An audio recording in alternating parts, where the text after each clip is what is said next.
حضرت علی المرتضیٰ فرماتے ہیں سیدہ فاطمہ نے کبھی مجھے کوئی کچھ کہا ہی نہیں، کبھی فرمائش ہی نہیں کی۔ ایک دن بیمار ہو گئی تو کہنے لگی، میں قریب بیٹھا تو میں نے کہا فاطمہ زندگی میں تو نے کبھی کچھ نہیں مانگا، اور عزت والے باپ کی عزت والی بیٹی، میرا دل کرتا ہے کوئی فرمائش تو کرنا۔ تو حضرت فاطمہ کہنے لگی علی اگر ایک انار مل جائے نا، اگر ایک میرا دل کر رہا ہے اگر ایک انار مل جائے، ایک انار مل جائے تو طبیعت چاہ رہی ہے انار کھانے کو۔ مولا علی شیر خدا فرماتے میں گیا، ایک انار خریدا بازار سے، 1 دینار تھا میری جیب میں، انار خرید کے جب واپس پلٹا نا تو کہتے ایک بوڑھا شخص، ہونٹوں پہ کمزوری، آپ فرماتے ہیں میرے باپ دادا کی عمر کا، لڑکھڑاتے اس کے ہاتھ اور کہنے لگا علی میں بھوکا ہوں کئی دنوں کا۔ حضرت علی فرماتے ہیں میرے پاس وہ 1 ہی دینار تھا جس کا انار آ گیا، کہتے میں نے اسی وقت وہ انار نکالا، اس شخص کے ہاتھ میں رکھا، بوجھل قدموں سے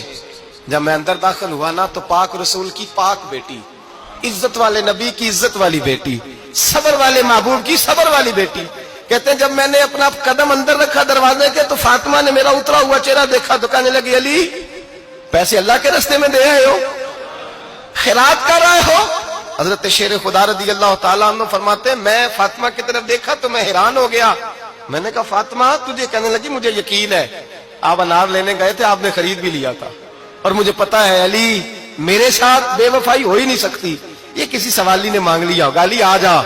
مجھے انار کھانے سے وہ سکون نہیں ملا جو تو اللہ کے راستے میں دے آیا ہے تو سکون ملا ہے، کھانے سے نہیں ملا جو تیرے دینے سے ملا ہے۔ مولا علی کہتے صبر کر کے میاں بیوی بیٹھ گئے تو دروازے پہ دستک ہوئی، کہتا میں اٹھ کے دروازے پہ گیا تو حضرت سلمان فارسی دروازے پہ کھڑے تھے، انہوں نے نا 9 انار مجھے دیے، کہنے لگے نبی پاک نے بھیجے ہیں، یہ 9 انار ہیں نبی پاک نے بھیجے ہیں۔ تو حضرت علی شیر خدا فرمانے لگے ہمارے نہیں کسی اور کے ہیں،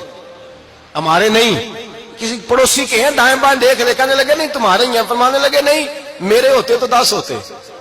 اس لیے کہ اللہ فرماتا ہے من جاء بالحسنۃ فلہ عشر امثالھا، تم ایک نیکی کرو گے میں 10 کا اجر عطا کروں گا۔ فرمایا میرے ہوتے تو 10 پورے ہوتے، اللہ رسول نے بھیجا اور میرا یقین کمزور ہو سکتا ہے، میرے ہوتے تو 10 ہوتے، یہ 9 ہے۔ حضرت سلمان فارسی نے جیب میں ہاتھ ڈالا، 10واں بھی نکالا، کہا علی تیرے 10 ہی تھے، میں تو تیرا امتحان لے رہا تھا، 10 ہی تھے تیرے۔ یقین کی دولت زنجیریں کاٹ دیتی، یقین کی دولت انسان کو نواز دیتی۔ جب تو لڑکھڑاتا ہوا آیا ہے، میرے نبی پاک نے فرمایا یوں نہ کہا کر کے یا اللہ چاہے تو دے چاہے تو نہ دے، جب مالک سے مانگ تو کہا کر یا اللہ تجھی سے مانگنا ہے، میں لے کے اٹھوں گا، تو مجھے دے گا۔ فرمایا جتنا تیرا یقین کامل ہوگا اتنا ہی اللہ تجھے جھولی بھر کے عطا فرمائے گا۔